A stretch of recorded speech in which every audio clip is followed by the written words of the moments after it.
Mesdames et messieurs, bonjour et bienvenue au 9h30 sur Mondico Télévision.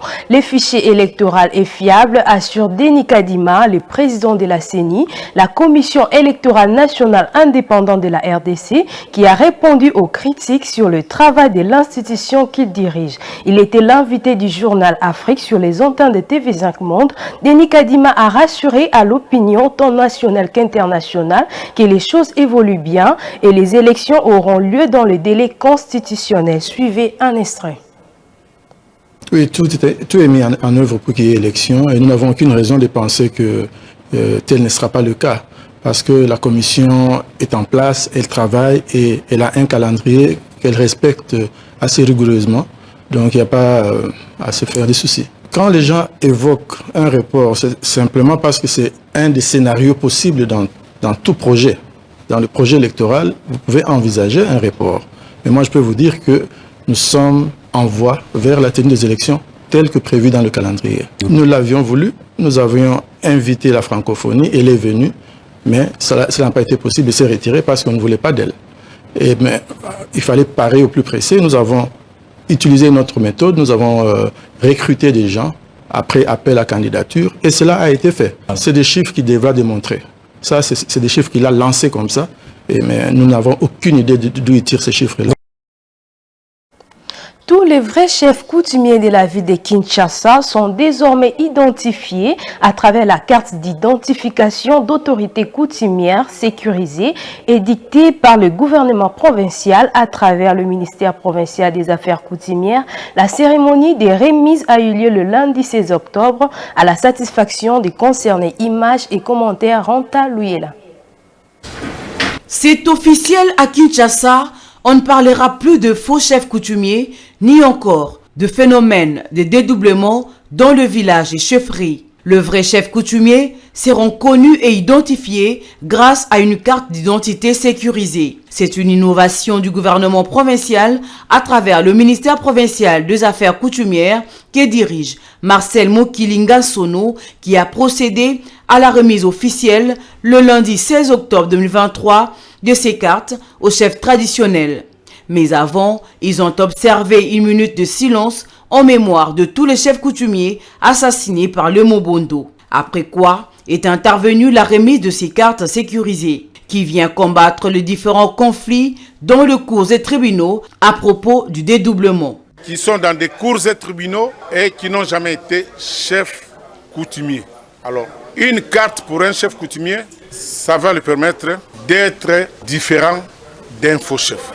Partout il passera. Tout celui qui n'aura pas une carte édictée par le ministère provincial des Affaires coutumières, celui-là n'est pas reconnu dans la ville de Kinshasa. Ministre provincial des Affaires coutumières a mis en garde toute tentative de piraterie. Tout celui qui va oser pirater cette carte, on va facilement le rattraper. Pourquoi? Puisque cette carte-là est sécurisée. Il y a un code qui peut la différencier d'une autre carte. Nous avons un répertoire de tous ces chefs traditionnels qui sont identifiés dans la ville de Kinshasa. Les bénéficiaires, quant à eux, se sont réjouis.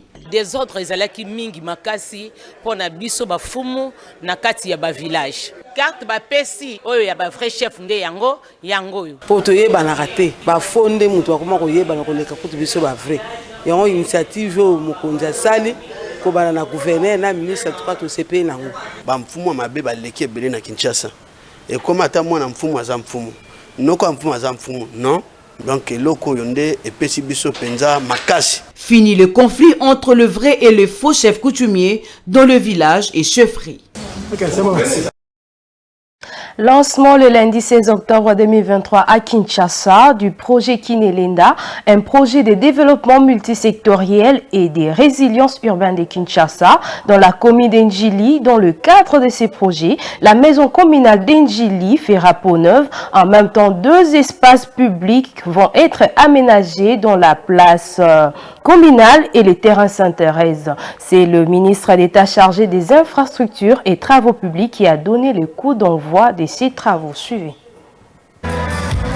La maison communale d'Enjili, construite depuis l'époque coloniale, va revêtir sa plus belle robe. Dans le cadre du projet Kin Elinda, la société chinoise va reconstruire ce bâtiment administratif selon les standards internationaux. Les travaux lancés par le ministre d'État, ministre des Infrastructures et Travaux publics, consistent également en l'aménagement de 2 espaces publics de cette commune, notamment la place communale et la célèbre place Sainte-Thérèse. Ces travaux s'inscrivent dans le cadre de la mise en œuvre du volet aménagement d'espaces publics et infrastructures de proximité de la sous-composante amélioration des quartiers du projet Kin Elinda. Ces travaux sont financés par la Banque mondiale et la cellule infrastructure en est l'agence de coordination du projet. Le coût global de ces ouvrages s'élève à 15 300 000 $ américains. Le bâtiment administratif va coûter 5 400 000 $ américains contre 9 900 000 $ pour la place Sainte-Thérèse.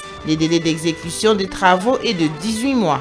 Dans quelques semaines, nous reviendrons encore à Njili pour le lancement des travaux de réhabilitation et de construction des avenues Luemba et Maître Croquet. Je considère donc que la commune révolutionnaire de Njili va sous peu revêtir sa plus belle robe de tous les temps avec une maison communale unique en son genre. Pour sa part, la place Sainte-Thérèse fera non seulement la fierté de Bananjili, mais elle deviendra à coup sûr un point d'attraction pour tous les Kinois et les touristes par ses installations récréatives, culturelles et sportives. Pour ce qui est de la place Sainte-Thérèse, il est prévu des aménagements paysagers ainsi que la construction des équipements de sport et des loisirs, un espace événementiel,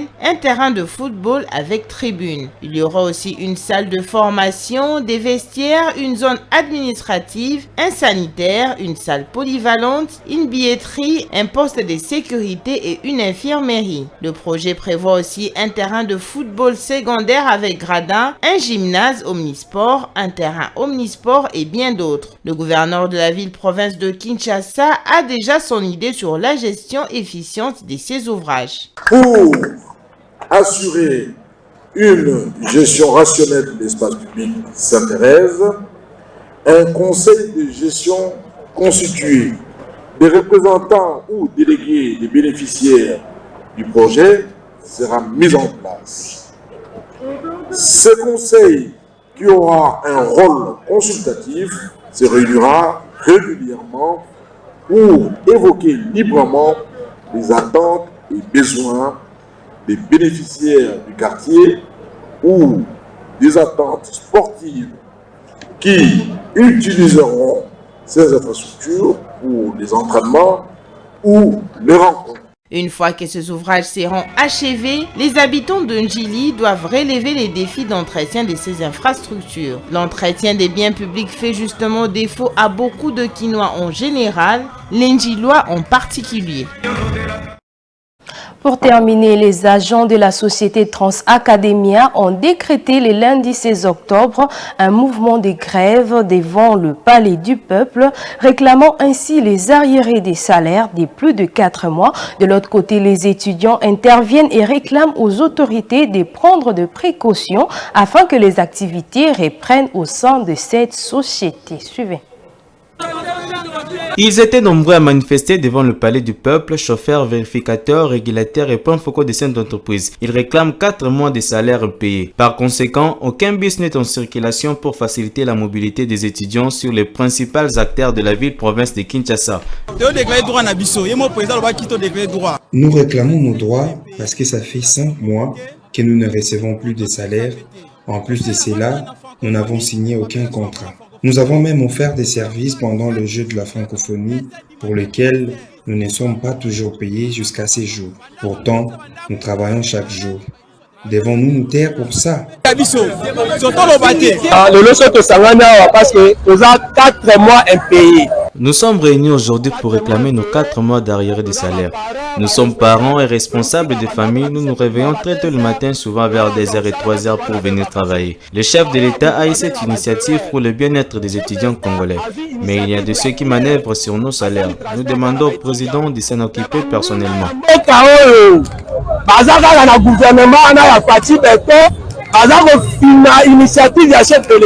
Étant bénéficiaires de ces programmes, les étudiants lancent un cri d'alarme aux autorités et au ministère des Finances en particulier afin que cette situation soit décomptée le plus vite possible. Nous sommes ici parce que nous payons en avance, en amont d'abord. Nous payons nos abonnements en amont. Alors, nous sommes surpris que nous sommes réveillés ce matin et qu'il n'y a pas de bus. C'est pourquoi notre raison ici, nous savons que les bus, c'est là où je parlais du peuple, nous sommes venus réclamer la disponibilité des bus dans la circulation parce que nous sommes pénalisés, les examens commencent pour les uns pour les autres. C'est pourquoi nous sommes là. Comme le président sera là, nous en profitons pour qu'il puisse être informé de cette situation-là. Sans contrat de travail, ces agents disent en avoir marre de la paie trimestrielle en violation des lois du pays et conditionnent la reprise du travail par le paiement pur et simple de leurs arriérés de salaire. C'est la fin de ce bulletin d'information. À toutes et à tous, merci de l'avoir suivi.